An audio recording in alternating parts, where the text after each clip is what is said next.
I get asked how to make my cliff stackers. And these are all individual pieces stacked on top of one another, hence cliff stackers.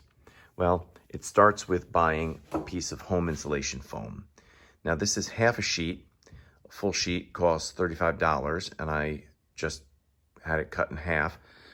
And 1/2 a sheet made all of these stackers that you see here. All of them. So one night was cutting the shapes out using a hot wire cutter, actually 2 hot wire cutters. Okay. Then you got to get the texture on there.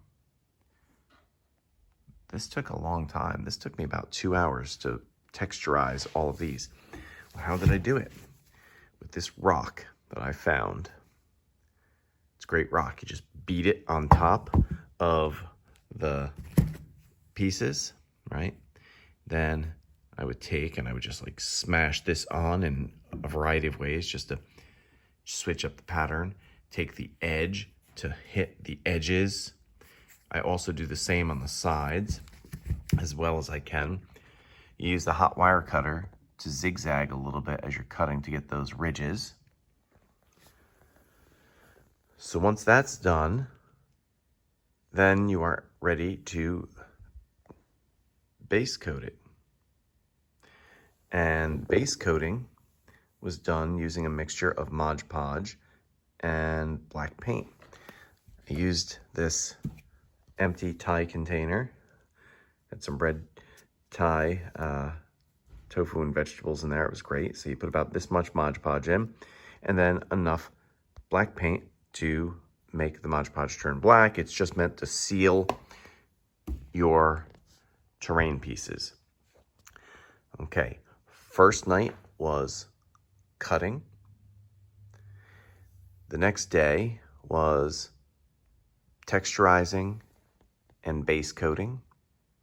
Then went ahead and let that dry overnight and then came back to prepare them like this. Now maybe this is good enough for you. I like mine to be a little brighter.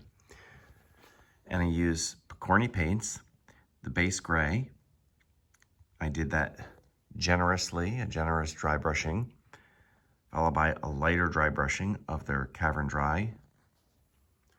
Let it sit overnight, and then I've come back and dry brushed with just some white paint, just to hit the highlights, right? And what I like about these is that you can use these, you could add flocking if you like. I'm not going to. These work well with the other cliffs that I've made, which have flocking, and the Monster Fight Club Rock Hill set. But I'm going to keep them without flocking because I could also use these in snowy landscapes, inside caverns, mountaintops. When I make this stuff, which really isn't often, I've just been doing the cliff stackers, nice and easy, I go for versatility. That's my main goal. What can I use them with? How much can I use? And how often? How many different ways can I get use out of these? So all of these cliff stackers, and I think it's like something like 23 plus these little pieces,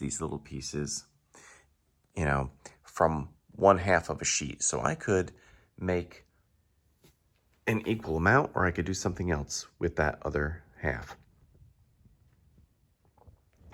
But I hope this is nice and easy and explains everything so that it inspires you to go ahead and create your own.